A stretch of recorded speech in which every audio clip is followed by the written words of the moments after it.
जय हिंद साथियों। Personality development या व्यक्तित्व विकास प्रथम वर्ष के इस चौथे वीडियो में आपका स्वागत है। आज हम देखेंगे रिज्यूम। अगर आप किसी कंपनी में नौकरी करना चाहते हैं तो उसके लिए आपको अपना रिज्यूम बनाकर उस कंपनी के एचआर मैनेजर को भेजना होता है, जिसके बाद एचआर मैनेजर आपके रिज्यूम को चेक करके आपको उस कंपनी में इंटरव्यू के लिए बुलाता है। एचआर मैनेजर द्वारा उस आवेदन करने वाले व्यक्ति को इंटरव्यू के लिए बुलाने में रिज्यूम की काफ़ी अहम भूमिका होती है, इसलिए आपको एक अच्छा और इंटरेस्टेड रिज्यूम बनाना चाहिए जिससे कंपनी के एचआर द्वारा आपको इंटरव्यू के लिए बुलाया जा सके। अक्सर जब हम अपने अध्ययन को पूरा कर लेते हैं और हम जब जॉब मार्केट में जाते हैं तो विभिन्न कंपनियों में हम आवेदन करते हैं, तो वो जो आवेदन करने की प्रक्रिया होती है उसमें जो रिज्यूम है वो बहुत महत्वपूर्ण भूमिका निभाती है। और हर कंपनी या कहीं भी जब हम जॉब के लिए जाते हैं तो हमसे हमारा रिज्यूम मांगा जाता है।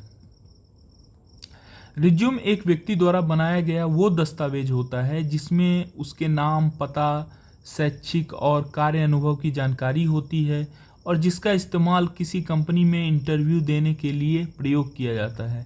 रिज्यूम की ज़रूरत के अनुसार कई प्रकार के हो सकते हैं। रिज्यूम एक फ्रेंच शब्द है जिसका मतलब होता है समरी या सारांश। एक रिज्यूम में किसी व्यक्ति द्वारा किए गए सभी शैक्षिक कार्यों और किसी संस्था में काम करने का विवरण होता है। एक रिज्यूम मात्र से आप किसी व्यक्ति के बारे में जान सकते हैं कि उसने अपनी पढ़ाई कहाँ से की है, वह कौन है, कौन कौन सी कंपनियों में काम कर चुका है इत्यादि। अब बात करते हैं रिज्यूम के प्रकार की, टाइप्स ऑफ रिज्यूम। आज के समय में रिज्यूम की ज़रूरत देखते हुए उसे 5 भागों में बांटा गया है। क्रॉनिकल रिज्यूम, इस तरह के रिज्यूम को क्रोनोलॉजिकल रिज्यूम का इसलिए कहते हैं क्योंकि इनमें आप रिसेंट वर्क एक्सपीरियंस को सबसे पहले लिखा जाता है और उसके बाद पहले का वर्क एक्सपीरियंस और इसी क्रम में आपका सबसे पहला वर्क एक्सपीरियंस जो होगा वो सबसे आखिरी में लिखा जाता है। इस तरह के रिज्यूम को रिवर्स क्रोनोलॉजिकल रिज्यूम भी कहते हैं। क्रोनोलॉजिकल रिज्यूम काफ़ी पॉपुलर रिज्यूम है और आज के समय में इस तरह के रिज्यूम का काफ़ी यूज किया जाता है क्योंकि इस तरह के रिज्यूम में आवेदन करने वाले व्यक्ति के वर्क एक्सपीरियंस का पता पहले चल जाता है, जिससे एचआर को काफ़ी आसानी होती है। क्रोनोलॉजिकल का मतलब यही होता है कि हम आज तक जहां हमने काम किया है तो सब एक तरीका ये हो सकता है कि हम शुरू से लेकर आखिरी कार्य तक का विवरण दें। दूसरा तरीका यह भी हो सकता है कि हम जो अभी कार्य कर रहे हैं उसका पहले विवरण दे दें और उसके बाद क्रमशः हमने आज तक जो कार्य किया है उसका विवरण दे दें। तो जो इंटरव्यूअर होता है उसको थोड़ी सी आसानी हो जाती है क्रोनोलॉजिकल रिज्यूम में। क्यों? क्योंकि वो आपने लास्ट टाइम आखिरी बार कहाँ काम किया है, आपका वर्क एक्सपीरियंस कैसा था, उसके आधार पे वह उसे जज करने में आसानी होगी, ना कि सबसे पहले आज से 10 साल पहले या 20 साल पहले आपने जब काम की शुरुआत की तब आपने कहाँ काम किया। उससे वो कम इंटरेस्टेड होता है और ज़्यादा इंटरेस्टेड होता है कि अभी रिसेंटली आपने कौन से कार्य किए हैं। इसलिए इस तरह के रिज्यूम, जिन्हें हम क्रोनोलॉजिकल रिज्यूम कहते हैं, आजकल काफ़ी फेमस है। दूसरा है फंक्शनल रिज्यूम। अब ये फंक्शनल रिज्यूम क्या होता है? जैसा कि आप इस रिज्यूम के नाम से ही समझ सकते हैं कि इस तरह के रिज्यूम में आपके वर्क एक्सपीरियंस के साथ साथ आपके स्किल्स को भी हाईलाइट किया जाता है। अगर आप एक फ्रेशर हैं तो फंक्शनल रिज्यूम ही बनाना चाहिए, जिससे आप अपने स्किल्स को पहले लिख सके और जॉब मिलने के चांसेस बढ़ जाते हैं। फंक्शनल रिज्यूम को स्किल बेस्ड रिज्यूम में भी कहा जाता है। अब फंक्शनल रिज्यूम से हमारा तात्पर्य यह है कि इस रिज्यूम में वर्क एक्सपीरियंस तो होता ही है, साथ साथ स्किल को कहीं ना कहीं प्राथमिकता दी जाती है। मान लीजिए आपके पास कोई वर्क एक्सपीरियंस नहीं है, आप पहली बार जॉब मार्केट में इंटर हुए हैं और अपना रिज्यूमे बना रहे हैं, तो ऐसी स्थिति में आपको फंक्शनल रिज्यूम बनाना चाहिए क्योंकि इस तरह के रिज्यूम में जो आपके पास स्किल है, जो आपने पढ़ाई की है, उसको ज़्यादा प्राथमिकता दी जाती है रादर देन आपके वर्क एक्सपीरियंस के। तो एक फ्रेशर है जो पहली बार कहीं रिज्यूमे दे रहा है, उसके लिए बहुत अच्छा है कि वह फंक्शनल रिज्यूम तैयार करें। कॉम्बिनेशनल रिज्यूम, इस तरह का जो रिज्यूम होता है वो क्रोनोलॉजिकल रिज्यूम और फंक्शनल रिज्यूम दोनों का कंबाइन करके बनाया जाता है। मतलब एक तरीके से दोनों के अच्छाइयों को इसमें लिया जाता है। इस रिज्यूम में आपको इन दोनों रिज्यूमे का लेआउट मिल जाता है, जिससे आप अपने रिज्यूमे को और अधिक अच्छा बना सकते हैं। कॉम्बिनेशनल रिज्यूम को हाइब्रिड रिज्यूम भी कहा जाता है। अगर आपके पास काफ़ी ज़्यादा स्किल्स और वर्क एक्सपीरियंस दोनों है तो आप कॉम्बिनेशनल रिज्यूम बनाना चाहिए।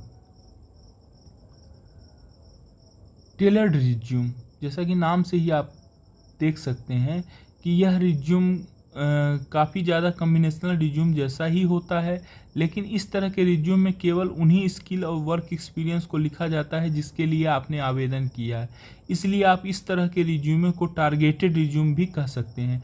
टेलर्ड रिज्यूम में किसी आवेदक की किसी एक स्किल को काफ़ी अच्छे से बताया जाता है कि वह व्यक्ति उस काम को कितना अच्छा और वह उस काम को कितने समय से कर रहा है। अगर आपके पास सिर्फ एक ही स्किल है तो आप इस तरह का रिज्यूम बना सकते हैं। टेलर्ड रिज्यूम मतलब कट करना कहीं ना कहीं। तो मान लीजिए आपके पास बहुत सारा वर्क एक्सपीरियंस है और बहुत सारा स्किल है, लेकिन उन स्किलों से हमें ज़्यादा मतलब नहीं होता है। वह इस बात पे डिपेंड करता है हमने किस पद के लिए आवेदन किया है, और जिस पद के लिए हमने आवेदन किया है जरूरी यह है कि उसी का पद का वर्क एक्सपीरियंस और उसी पद से ज़रूरतों के स्किल्स को हम अपने रिज्यूमे में शो करें। तो इससे इंटरव्यूअर को भी उस पद के अकॉर्डिंग आपके सिलेक्शन में मदद मिलती है। इसलिए इसे टेलर्ड रिज्यूम या टारगेटेड रिज्यूम भी कहा जाता है। इन्फोग्राफिक रिज्यूम, ऐसा रिज्यूम जिसमें टेक्स्ट के साथ साथ आप तरह तरह की फ़ोटो या ग्राफिक्स जैसा कुछ हो, उसे इन्फोग्राफिक रिज्यूम कहते हैं। इन्फोग्राफिक रिज्यूम को बनाते समय अपनी अलग अलग जानकारी देने के लिए अलग अलग रंग, design, font style, charters, icon आदि का इस्तेमाल किया जाता है, जिससे आपका रिज्यूम आकर्षक दिखता है। लेकिन इस प्रकार के रिज्यूम बनाने में टाइम भी बहुत ज़्यादा लगता है। तो आपको यह डिसाइड करना होगा कि आपको एक आकर्षक रिज्यूम बनाना है या फिर अपने समय की बचत करनी है। अब है कि रिज्यूम कैसे लिखा जाता है, how to write a resume.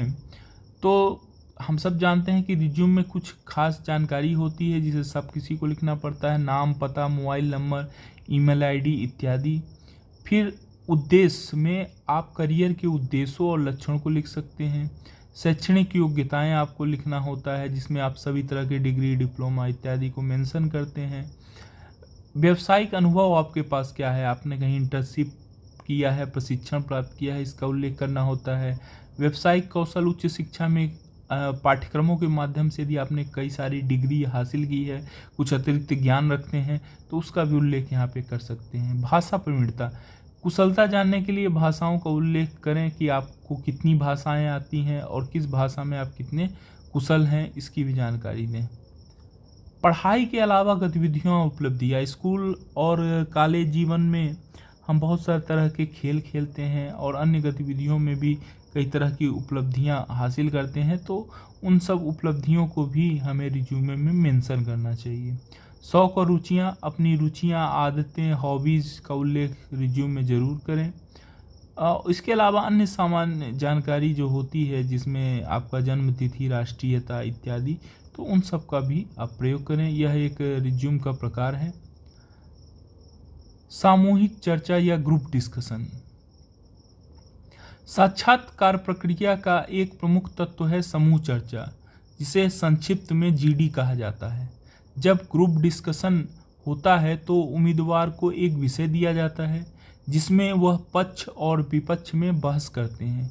इस दौरान चयनकर्ता उम्मीदवार के व्यक्तित्व, कौशल, विषय की समझ, समूह कार्य, संचार, नेतृत्व व तर्क शक्ति को देखते हैं, ताकि वह अपनी कंपनी के लिए सर्वश्रेष्ठ उम्मीदवार को चुन सकें।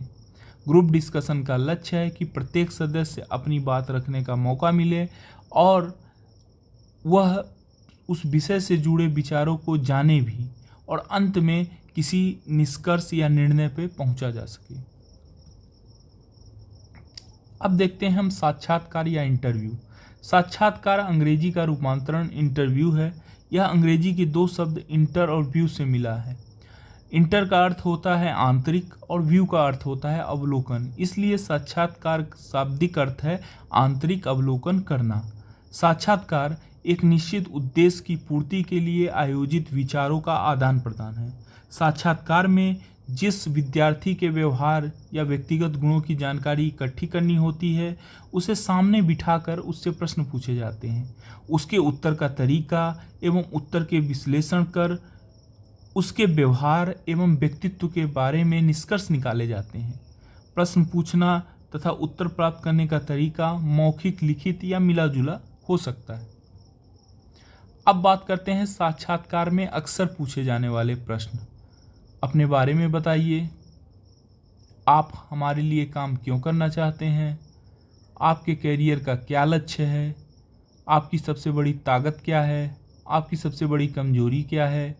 आपको नौकरी पर क्यों रखा जाना चाहिए? अगले 2 से 5 सालों में खुद को कहाँ देखते हैं? अब चलते हैं हम संचार कौशल की तरफ या कम्युनिकेशन स्किल्स।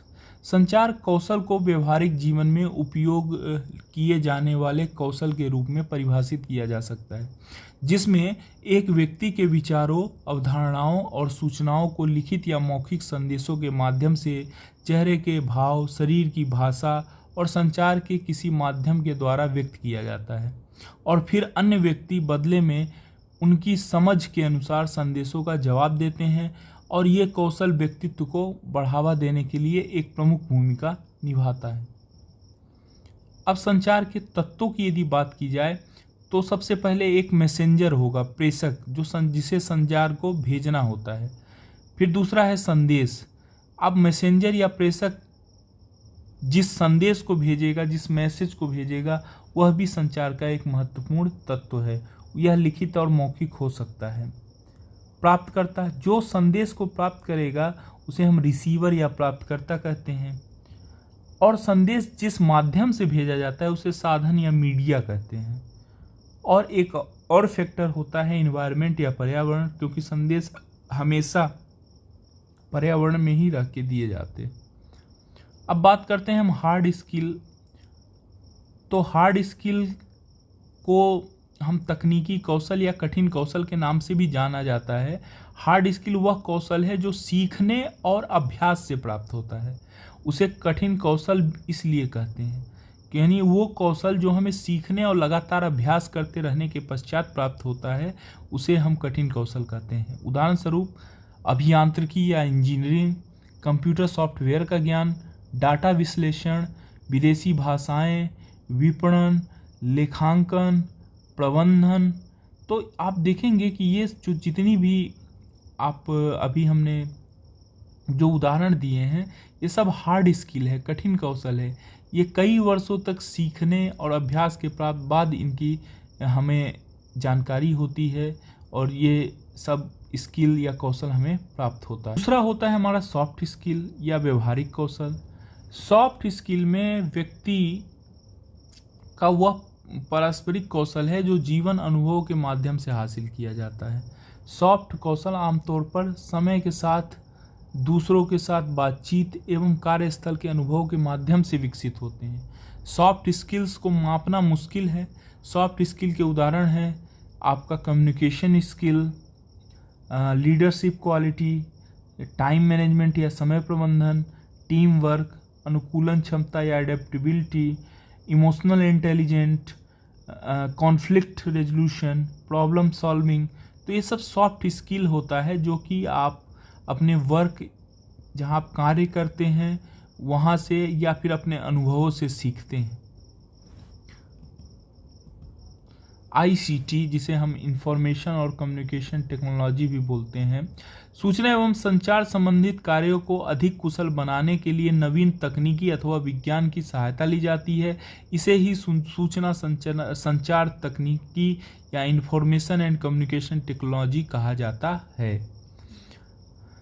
एक ICT प्रणाली में 6 घटक होते हैं। अब वो 6 घटक कौन कौन से हैं? डेटा जानकारी सूचना प्रतियोगिक प्रणाली द्वारा एकत्र, संधारित और संग्रहित किए गए आंकड़ों, तथ्यों और सूचनाओं को डेटा कहा जाता है। यह शब्द, संख्या, चित्र, ऑडियो और वीडियो जैसे कई रूपों में हो सकता है। तो यह डाटा हो गया। डाटा का तात्पर्य किसी आंकड़े, तथ्य या सूचना से होता है। दूसरा है हार्डवेयर। सूचना प्रौद्योगिकी प्रणालियों में उपयोग किए जाने वाले भौतिक उपकरणों, जितने भी भौतिक उपकरण होते हैं जैसे computer, monitor, storage device, keyboard, mouse, जिसे हम छू सकते हैं भौतिक रूप से, उन्हें हम हार्डवेयर कहते हैं। तीसरा जो घटक होता है वह है सॉफ्टवेयर। विभिन्न प्रकार के program, application, operating system software का हिस्सा हैं जो उपयोगकर्ता को विशिष्ट कार्य करने या हार्डवेयर की क्षमताओं को उपयोग करने में सक्षम बनाता है। चौथा घटक है सूचना। डाटा जो हमें प्राप्त होता है उसे यदि हम प्रोसेस्ड कर दें, परिवर्तित कर दें, तो हमें कोई ना कोई सूचना देते हैं, अर्थात डेटा ही सूचना में परिवर्तित होता है। प्रक्रिया या प्रोसेस, यह सुनिश्चित करने के लिए कि सिस्टम सुचारू रूप से चलेगा, एक निश्चित क्रम की श्रृंखला में की जाने वाली कार्यवाही को प्रक्रिया कहते हैं। व्यक्ति, अलग अलग माध्यमों से डाटा दर्ज करना, कीबोर्ड या ध्वनि पहचान आदि का कार्य करने वाला व्यक्ति ही होता है, इसलिए वह भी आईसीटी का एक प्रमुख घटक है। नेटिकेट्स या इंटरनेट शिष्टाचार।